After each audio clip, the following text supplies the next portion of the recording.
All right, awesome. Hey everyone, my name is Sam. I am the Member Experience Manager at Advent Coworking, and today we have our Advent member talks with member Amy Hawn Nelson. So as you know, if you've joined us before, this is a weekly program that we do. Each week features a different Advent member on the topic of their choosing. And so I'm really excited today that Amy's going to be presenting 2 years of her research with the Actionable Intelligence for Social Policy on centering racial equity within, within the data lifecycle. So I got a little tongue-tied there.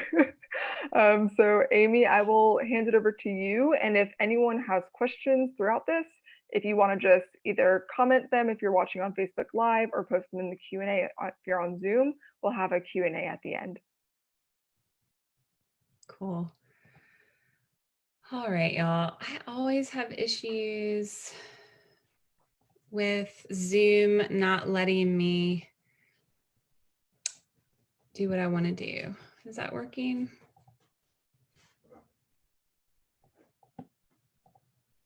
Okay.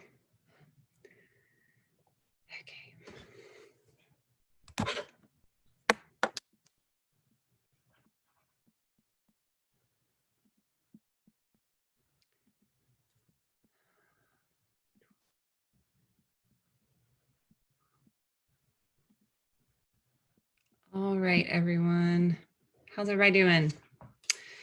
All right, so I am Amy Hawn Nelson. I am research faculty for the University of Pennsylvania. I obviously work remotely from Charlotte, having since I'm an Advent co-worker. So this is a project, what I'm going to tell you about is a project that we've been working on for quite a while, and it's got such an interesting context because we've been working on this really since 2017, and it went live on Friday. It'll be 3 weeks. So it went live the day that kind of the nation erupted in long overdue public protest around racial inequity and racial violence against Black and brown bodies. So it is, you know, this time and space is a fascinating place, and one that where this document is really important to some people. So I think in this time and space, everyone is looking for something they can do. And so this is a toolkit that will be very relevant to you if you are in a space that uses data in any way. So this could be relevant if you are, you know, of course, data scientist, database administrator, analyst, but it's also really relevant for anyone that manages any type of data, whether in the private or public sector. My work is particularly geared around the public sector.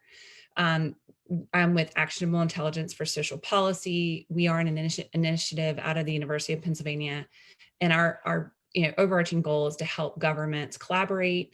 We do a lot of convening and stakeholder engagement work, and responsibly use data to improve outcomes, policies, and program utilization. So this is what I'll be presenting from today. You can go to our website and pull up the document yourself, or it's this slide deck, I'm assuming, will be available at some point, and it's hyperlinked right here for you. But it is a toolkit for centering racial equity throughout data integration. So just a little bit about the process, because the process here was really important and really is the key part of this work.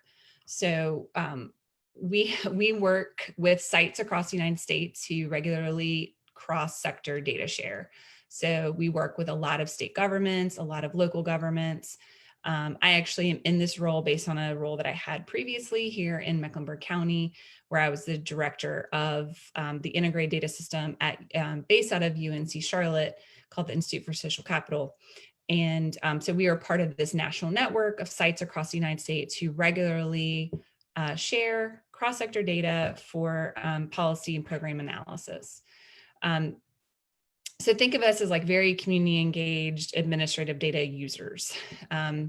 So where this came from was we had a lot of folks that we worked with that said, hey, we know we are trying to focus on ethical use for data use and data access, but we are really unsure how to do that well, especially when it comes to racial equity and just equity in general, but racial equity specifically. So we were really focused on some work going on in Broward County, Florida, where they have a data integration effort that is explicitly focused on racial equity. They use a lot of what's called community participatory action research, or CPAR, in their work. And so we were really working alongside them as they were developing their system to say, how could we do this in sites across the United States? So we received some funding from the Annie E. Casey Foundation. And then we began to put together a work group. So we knew that we didn't have expertise to do this within our small shop at the University of Pennsylvania. And while I personally have a lot of experience working around intersectional topics related to racial equity, specifically in education and housing policy, it was not something that we had the expertise to do. So we knew that we had to pull together folks to help us with it. So we worked really hard. We got an amazing work group together. We got additional funding to make that happen. We paid for people to participate, to attend convenings, to do the work. We had in-person meetings in 2019. We pulled in site-based contributors. So I'll show you more of that in a minute. We did a lot of writing, a whole lot of editing, a whole lot of review. And we had a lot of external reviewers for this work just to make sure that we had it as right as we could at the moment that it was released. And so now we're in that sharing and dissemination phase.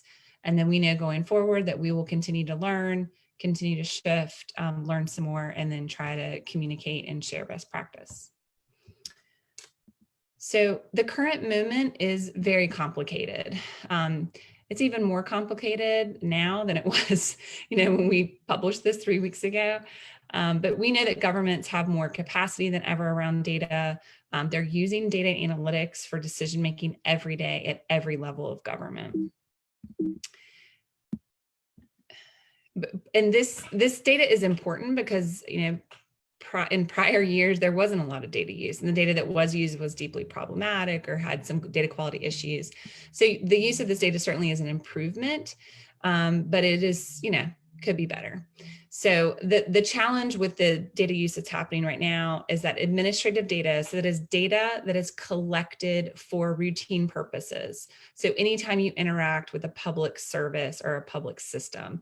So for example, my child is in Charlotte-Mecklenburg schools. So my family is represented in the administrative data of Charlotte-Mecklenburg schools. So anytime you receive a public service, could be, childcare subsidy, housing, a voucher for some sort of housing, any kind of assistance, public assistance, economic assistance, TANF, anything like that would leave a record, right? And so reusing these data is a best practice for driving policy and program improvement. And that's kind of what we help people do. But the problem is these data are deeply flawed. These data are not reflective of lived experience. They're not historically contextualized, and they're just frankly problematic. And a lot of them are built upon a bedrock of racism and racist policies, discriminatory policies enacted by government. So we really wanted to look at that. And this is really the premise of this work. So we know that, the infrastructure projects of the 18 and 1900s were railroads in the 1800s, and then of course highways in the 1900s. And we know from looking back at those infrastructure projects that railroads and highways really developed some communities and really decimated others. And a lot of that was done, some of it was done purposefully, but some of it was not. Some of it was happenstance and accident. There were a lot of unintended consequences. And so we look at that story of building infrastructure, and we think the same could be said for data infrastructure. That is the infrastructure of our current century. And we can really choose to co-create data infrastructure that promotes racial equity and that attempts to address the inequities and the discriminatory impacts of racist policies. We can contextualize the data that exists on our public, or we can pretend like data is not racialized, which of course it is. So we of course have strong opinions about this. We think that we should use context.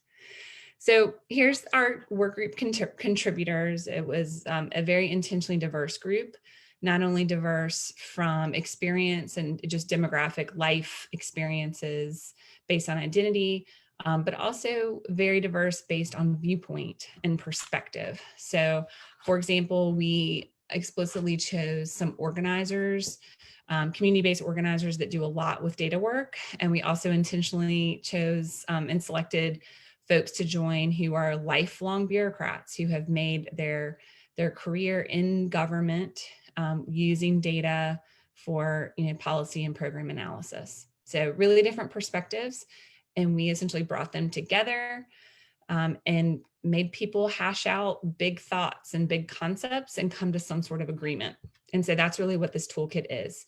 The technical name for it is a public deliberation event. And so we essentially put people in a room multiple times, gave them lots of caffeine and good food, and then said, like, here are some big ideas and big concepts. What do you think about these? And then can we come to some sort of general agreement?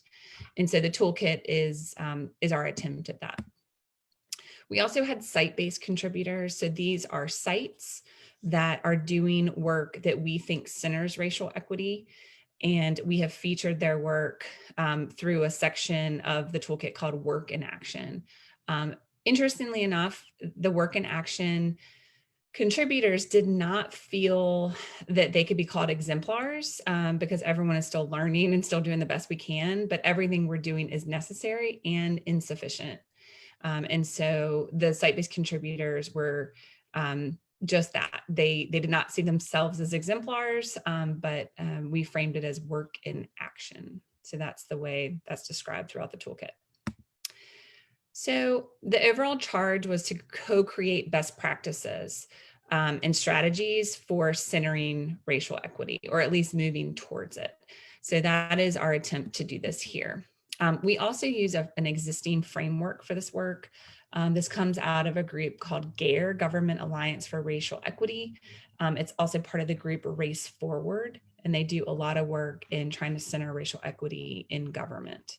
In fact, Mecklenburg County is a GARE, a part of the GARE network as well.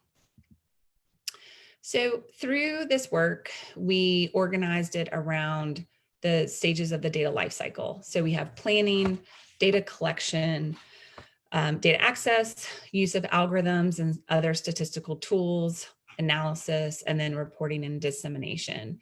And what we did is for each section, we talked about positive practices and problematic practices for all 6, and then some examples of work in action. And I'll get into that a little bit more in a second.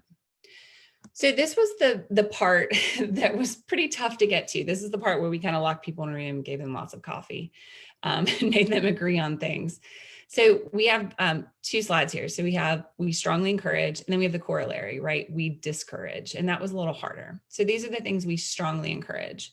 We strongly encourage participatory governance. So that means shared collective decision-making around who is able to access data and then use data for approved purposes.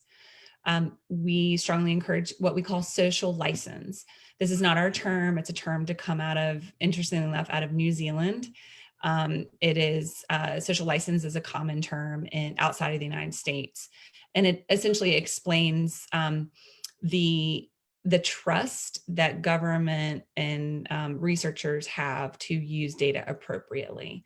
So if you don't have social license, if you don't have trust, then you should not be using data without a lot of protections around it. And then the last one is we strongly encourage a developmental approach to data sharing. So when you immediately start data sharing or integrating data, don't lead with like a predictive analytics project. Instead, we would encourage you to lead with like a simple crosstab, what my first grader would call a tally mark chart, right? Like start with like an indicator project or a small project and then build up. Please don't come out of the gate with a, some kind of predictive analytic project. All right, so generally, these were much harder to get to with our work group, but generally we discourage broad access to any individual level data, particularly linked data. The more linked a data set is, so the more disparate sources that come together for one data source, the more risk there is for privacy, some sort of breach or disclosure. We also discourage data use for enforcement or investigation against residents. So like data for surveillance, like police surveillance, criminal justice, any kind of enforcement use. We also discourage any sort of predictive algorithm that is not ethically generated and maintained. And there are real clear guidance, there are real clear guidelines and guidance documents around that right now that have been made in just the last few years that are great. And we have lots of citations and references in the toolkit. And this fourth bullet is probably the most interesting in our current context. When we wrote this bullet, we thought this would be the most contentious part of the toolkit. It took us months to get everyone on the work group to agree to this language. And then, 3 weeks happened. And now everyone probably is like, yeah, we probably should second guess anything that comes out of law enforcement data. But when we wrote this, it was pretty contentious. And it's fascinating to look at how issues like this can be ripened through public discourse and public protest. And this is an excellent example of that. So we talk a lot in this toolkit around mitigating risk. So there has to be strong benefit and risk to something. So we discourage data uses in the red part. The yellow needs a lot of governance and needs lots of oversight. And then the green is, a pretty good idea. As long as you have good social license, it's probably a good idea to do data sharing and integration like that. So throughout the report, I'm not going to go through each one of these because the toolkit is there for you to look at. But we spent a lot of time looking at clear examples of positive practice and problematic practice through each stages of the data lifecycle. So this is through planning. So this is usually the first stage of any kind of project. We also give a summarized work in action. That's what you see on the left there. And then a longer version of that within the appendix. But if you want to skim through the toolkit quickly, like the first 20 pages is the main bulk of it. And then you can dig into the appendices as you want.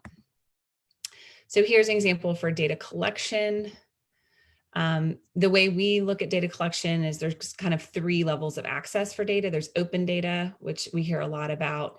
Mainly what I deal with is restricted data. So data that can be shared with strong governance around it and legal agreements and ethical access and use documents. And then we also talk a little bit about unavailable data, like what data is unavailable and why, and should it be unavailable? We also spend some time in the toolkit talking about open data that probably shouldn't be open. We try not to make clear value judgments because everything is contextual. But in my opinion, and several work group members felt the same, there's a lot of open data out there that just shouldn't be open due to the racialized history of the data collection and the data use.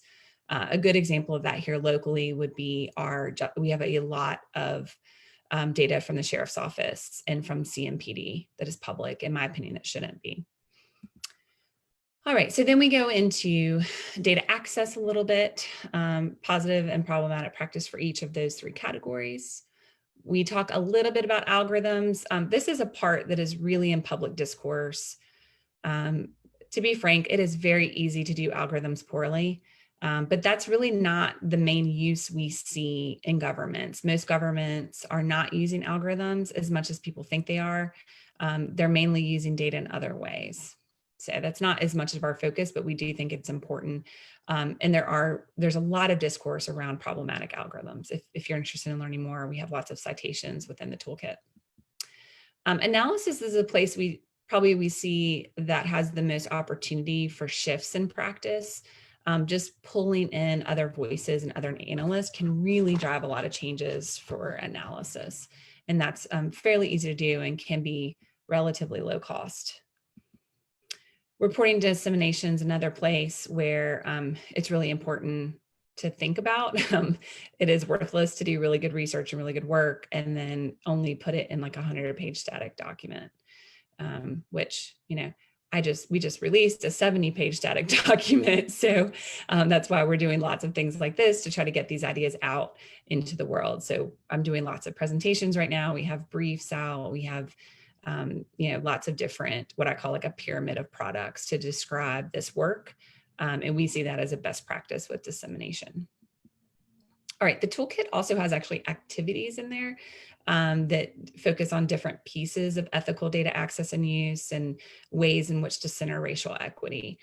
So these are just examples from there. Of course, open up the toolkit to learn more. So for our next steps with this work, we are on a dissemination, strategy right now. So if you or anyone, is interested in seeing this content rolled out, or please let me know. We have lots of members of our work group who are doing similar presentations like this. Right now, they're all virtual. We plan to do a lot of them in person. So that's one part of this work. The second step is just to learn alongside. Like, no one is doing this really well. Some people are at least doing something, but no one is really, an exemplar in this work. So as much as possible, we're trying to learn alongside sites and support folks in shifting practice. And that is it. I'm going to stop sharing and open up for any questions. Awesome. Thank you so much, Amy. That's really, really informative, and actually recognized a friend on your list of collaborators. So that was really cool to see. I'll have to message them and get more of a breakdown of all of the information you shared, as someone who's not like very informed on data collection or usage. But we did have just a few questions. So first off, how can the public advocate for ethical data collection, as well as like the removal of open data, as you mentioned, that's coming from like very racist institutions? Yeah, I mean, I think there's a lot of ways to do that. One is just emailing. A lot of people just don't think about it. I mean, I can't tell you the number of conversations I've had with people, and I mean, these are people who've made their career trying to help people, right? These aren't like bad actors or, malicious intruders, right? Which is what we talk about a lot within data, but that's really not where the issues are happening. They're really happening by accident, by people, or by a lack of thought. I wouldn't say by accident. They're happening because of a lack of consciousness around how things impact different populations. So the easiest way to get data off of like an open data portal is just to email people and explain why it's problematic and get multiple people to do that. I think that's a place where like petitions can be really effective. But a lot of times it's just an email to a data manager saying like, this shouldn't be open and this is why. The other thing is just to encourage some kind of oversight. There are lots of opportunities.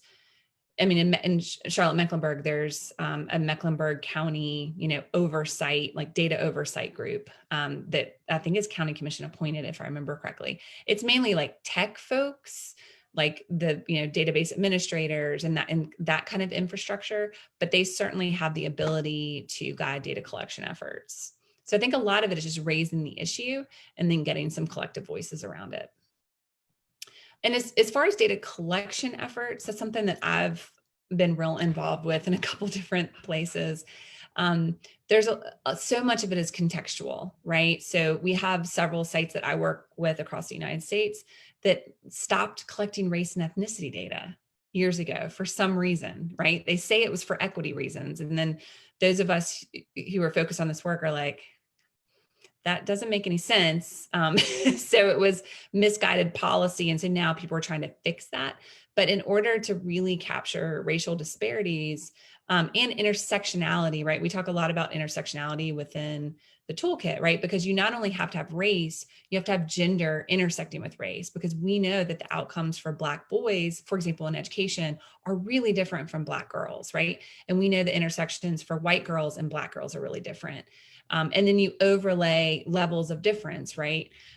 We know that there are really different experience for for kids that have different demographic backgrounds and demographic experiences. So we have to have that data. And believe it or not, it just doesn't exist in a lot of our public systems, or it's really conflated. Like they may have race and ethnicity as one data field. So in theory, you can't be both Hispanic or Latinx and Black, or, it's, which we know isn't the case, right? So it's really some of the data collection are really easy fixes. They just have to be brought up to someone who can actually make the fix. Gotcha. Yeah. Um, and then second question, and like this is for organizations and companies who do use data. Mhm. And you mentioned that like folks just have to get started. But Yeah. what are some first steps that those types of companies can take to get started in centering racial equity? I mean, I would say the first one is to really look at pipeline. A lot of times data issues around race come up because there's someone who's not white dealing with data. Sometimes they're really obvious. So a lot of it comes down to like hiring practices to ensuring that you have diversity on staff. A lot of it has to do with training practices. Um, a lot of it too, I mean, we really encourage sites to start with just vision, mission, guiding principles, right? Like if your vision is equitable access to resources or strong outcomes, which that is a lot of people's vision for their work, then you have to incorporate elements of racial equity and justice. Otherwise, you can't get to that. Awesome. Well, thank you so much, Amy. And, for folks who want to find more information on this, I'm going to share your article. I'll share it in the comments section on Facebook. And then we also post these videos on our YouTube channel, Advent Co-working Videos. So I'll share that there as well. But if folks want to learn more or reach you, how can they get in contact? Easy. I'm sorry. I realized that slide deck didn't have an ending slide, but it's ahnelson@upenn.edu.